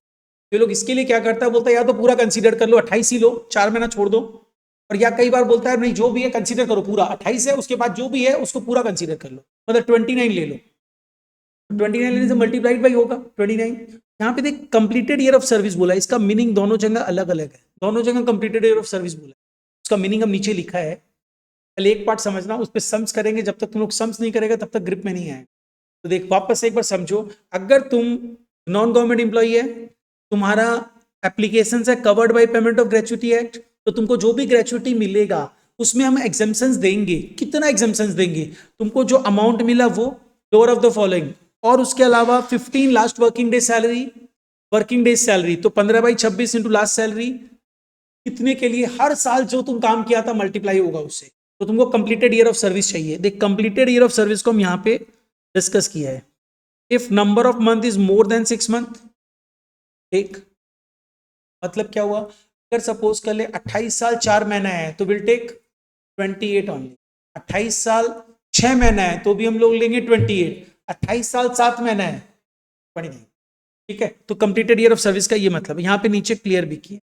अब आ जाओ, यहाँ पे सैलरी भी तो लेना है, सैलरी का मतलब क्या होगा,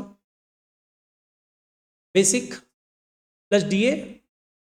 एक डीए में हम क्या बोला है, ऑल मतलब चाहे फॉर्मिंग है या नॉट फॉर्मिंग है, ठीक है।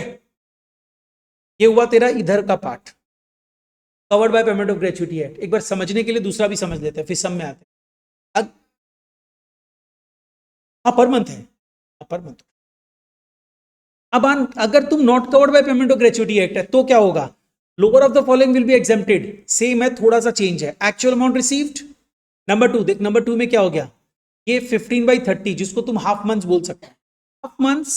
और एक वर्ड पे ध्यान देना, वहां पे लास्ट डाउन सैलरी था, यहां पे क्या आ गया, एवरेज सैलरी ऑफ 10 मंथ्स। मतलब सैलरी जो एवरेज निकालेंगे वो 10 मंथ्स के बेस लेके। अब तुम सैलरी का एवरेज कैसे निकालेगा, एवरेज सैलरी का मतलब क्या होगा, एवरेज वर्ड का मतलब क्या होता है।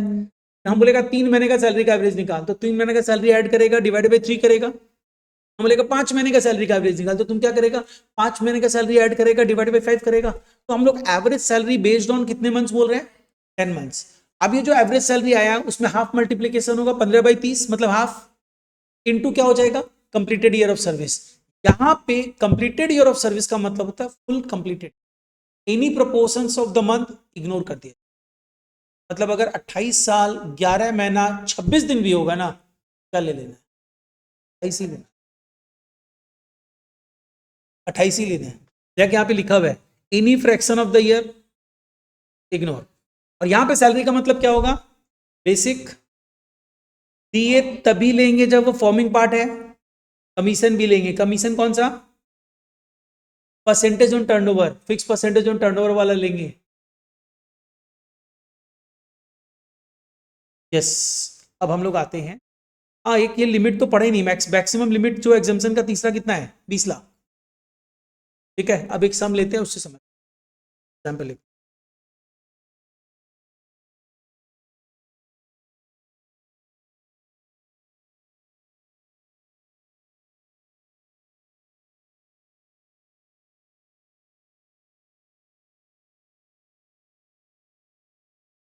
Miss Yashica retired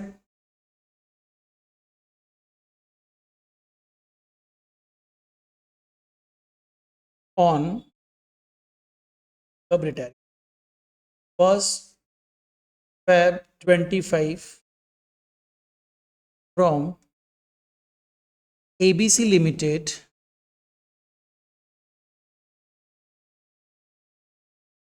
after serving for 27 years and 7 months.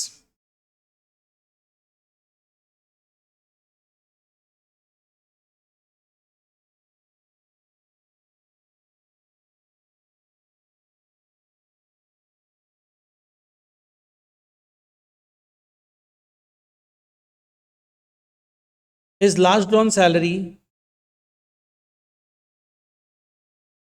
oh,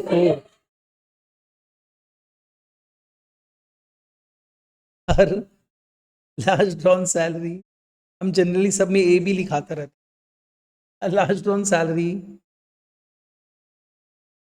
as follow.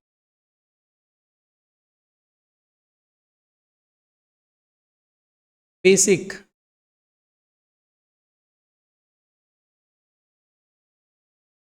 40,000 सब पर मंथ दे रहे हैं।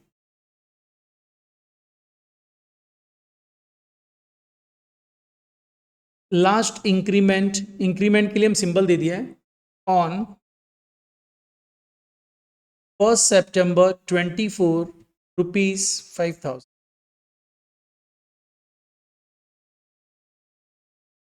DA 20% of basic,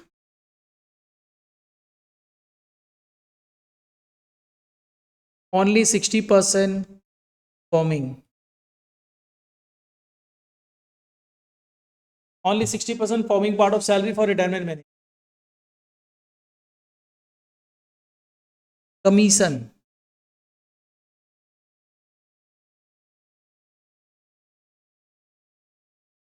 5,000 per month based on fixed percentage on turnover.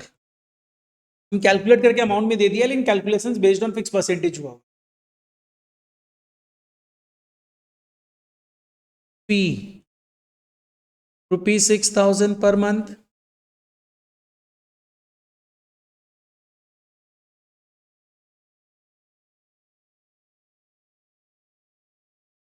On retirement,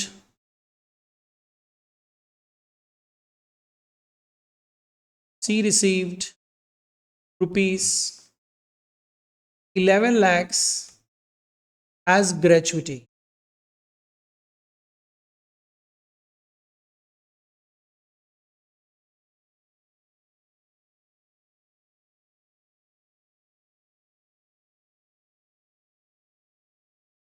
She is not covered by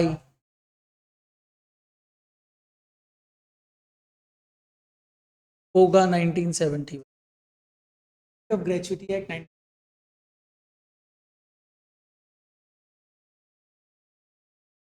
Calculate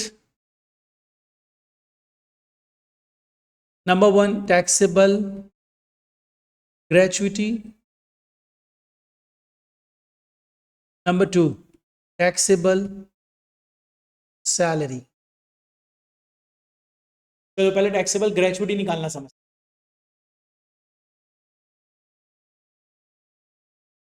देख, सबसे पहले चीज ये देखना, क्या ग्रेचुइटी जो भी मिल रहा है वो ड्यूरिंग एम्प्लॉयमेंट मिल रहा है? नहीं, रिटायरमेंट में मिल रहा है. ठीक है, तो मतलब टैक्सेबल नहीं है फुल्ली. अब दूसरा बात, क्या गवर्नमेंट एम्प्लॉय को मिल रहा है? एबीसी लिमिटेड की एम्प्लॉय है, मतलब गवर्नमेंट एम्प्लॉय थोड़ी है, नॉन गवर्नमेंट एम्प्लॉय है. तो जैसे नॉन गवर्नमेंट एम्प्लॉय है, अब चेक करना कि पोगा अप्लाई हो रहा है कि नहीं हो रहा है. तब उसके प्रोविजंस को देख लेना. तो पहले अपने निकाल लेते हैं टैक्सेबल ग्रेचुइटी. जो टैक्सेबल ग्रेचुइटी कैलकुलेट कर रहे हैं ना, उससे रिलेटेड 5 नंबर का क्वेश्चन आ जाए. अब लोग सबसे पहले क्या लेने वाले हैं? सबसे पहले लेने वाले हैं एक्चुअल अमाउंट रिसीव्ड. कितना मिला है? सिर्फ ग्रेचुइटी का अमाउंट की बात कर रहे हैं अभी अपने, 11 लाख. लेस एग्जेम्पशन मिलेगा under section 10 subsection 10.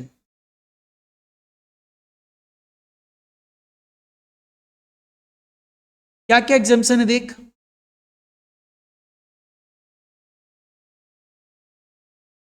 This one हम लोग यहां पे लिखते हैं, उसी से याद हो जाएगा.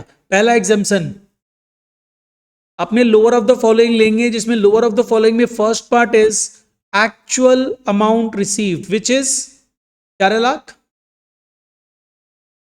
11 लाख तो मिला है. नंबर 2 मैक्सिमम लिमिट, मतलब तुमको मैक्स से मैक्स कितना एग्जेम्पशन मिल सकता है यहां पे? 20 लाख. तीसरा पॉइंट में आ जाओ. तीसरा पॉइंट क्या है? Half months average salary for every word को हटा देते अपने. यहां पे ये हम लोग नॉट कवर्ड बाय पोगा है, इसमें मतलब कंप्लीटेड ईयर, मतलब completed year, fraction of the year पूरा इग्नोर करना पड़ेगा. ठीक है, तो कितना साल काम किया ये? 27 साल 7 मंथ. 7 मंथ से कोई मतलब ही नहीं है, सीधा हम लोग कंसीडर करेंगे कंप्लीटेड ईयर 27. तो यहां पे हम सीधा वो फॉर एवरी कंप्लीटेड ईयर की जगह फॉर 27 टाइम्स लिख देते हैं. हर एक नहीं, एवरेज, वो एवरेज सैलरी को हम 10 मंथ्स लिखा नहीं है, वो तो इंप्लाइड है, वहां लिखा हुआ था. ने एवरेज 10 मंथ्स के बेस पे निकालना है. एवरेज सैलरी फॉर 27 टाइम्स, मतलब ये जो half months into average salary करोगे उसको 27 से मल्टीप्लाई करोगे.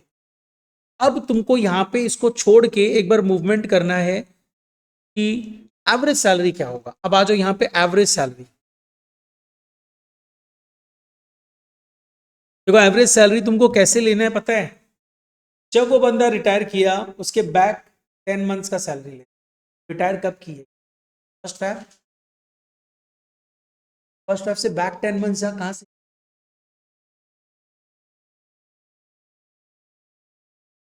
दिसंबर जनवरी, 2 महीना हुआ। बता भूमि कितना मंथ्स, फैब से बैक 10 मंथ्स, पीछे चला जाओ 10 महीना। फर्स्ट मार्च, अप्रैल से होगा। हाँ अप्रैल, अप्रैल ठीक है ना, ठीक ना, काउंट कर ले, अप्रैल मई जून, अप्रैल से होगा। तो यहां पे अपने बोल सकते हैं 1 अप्रैल 24 से 31 जैन 25, ये बैक 10 मंथ्स हो गया। इसका सैलरी लेना है, सैलरी में तुमको लेना क्या क्या है? बेसिक लेना है। बेसिक कितना होगा देख, यहां पे ध्यान देना, उसका सैलरी बीच में चेंज हुआ था कब? 1 सितंबर 24 को। अभी सैलरी कितना है? बेसिक का बात करो, 40। मतलब अभी जो 40,000 पर मंथ है वो तो इंक्रीमेंट के बाद का है ना, तो इंक्रीमेंट के पहले कितना था? इंक्रीमेंट कितना हुआ? 5,000, तो कितना था? 35 ना।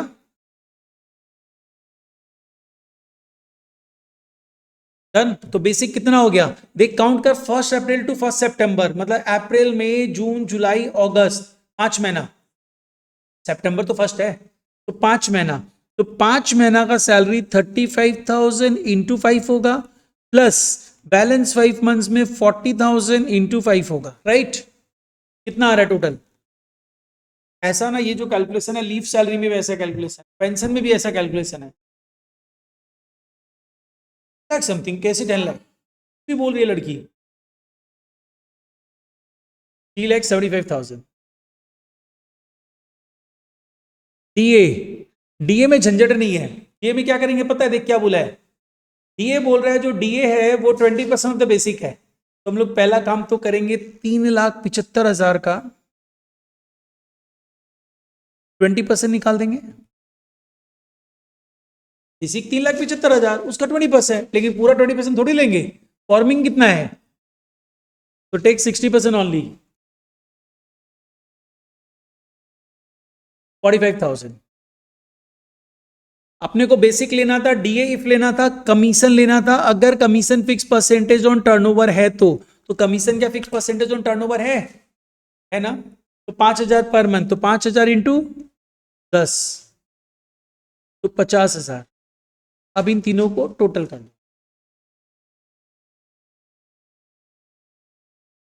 ये आया 4,70,000। अब इसका एवरेज निकाल दो,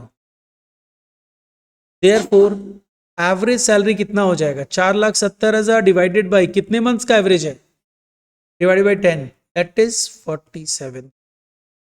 ये समझ में आया, एवरेज सैलरी फॉर 10 मंथ्स का मतलब 10 महीने का सैलरी लेके एवरेज निकालना।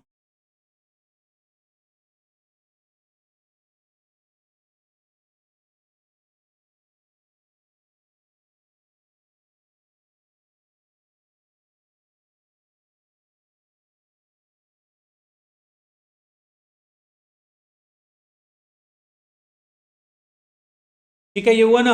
अब देख यहां पे ये जो थर्ड पॉइंट था उसको थोड़ा सा कंप्लीट करते हैं। यहां पे क्या बोला, हाफ मंथ एवरेज सैलरी, मतलब 47,000 का हाफ, ये अमाउंट 27 टाइम्स, तो इंटू 27, 6,34,500। अब क्वेश्चन आता है एग्जाम्पशन कितना मिलेगा, जो भी लोअर होगा, तो which ever is lower is 634,500, तो 634,500 का एग्जाम्पशन ले लेंगे, और जो बचा वो taxable 465,500। This is your taxable gratuity.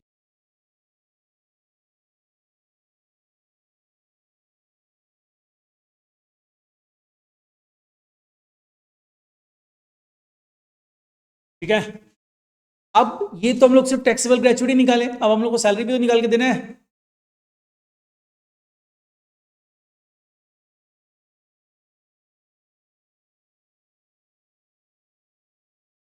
सिर्फ ग्रॉस सैलरी निकाल,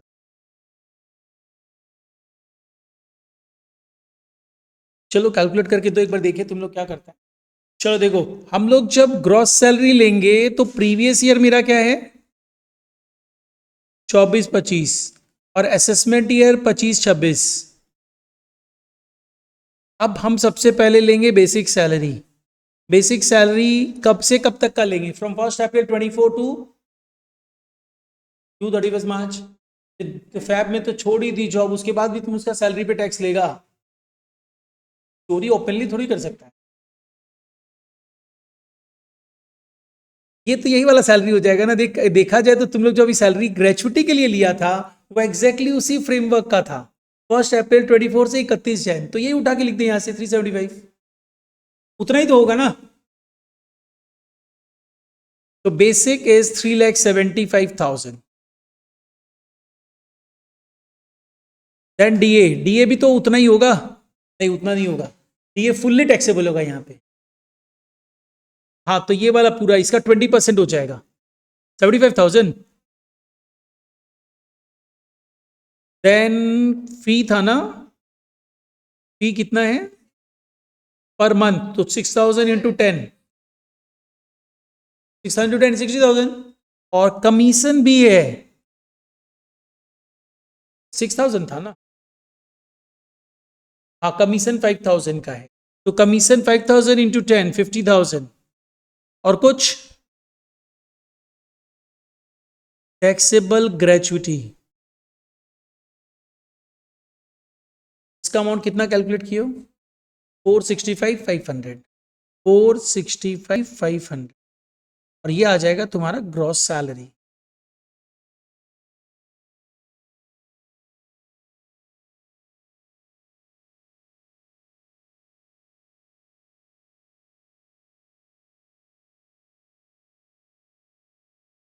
वो अपना कैलकुलेशन करो, उसको परेशान कर रहा है।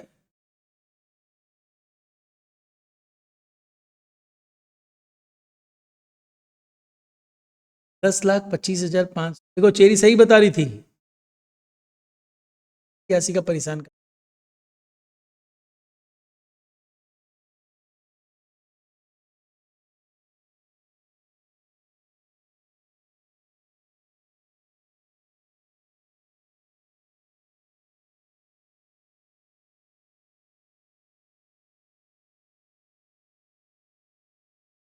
यस,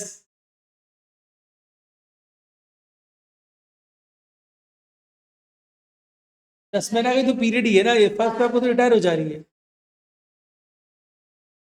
एक और पढ़ना नहीं है, पहले बुक कॉपी बंद करके। ठीक है, अब तुम छोड़ दिया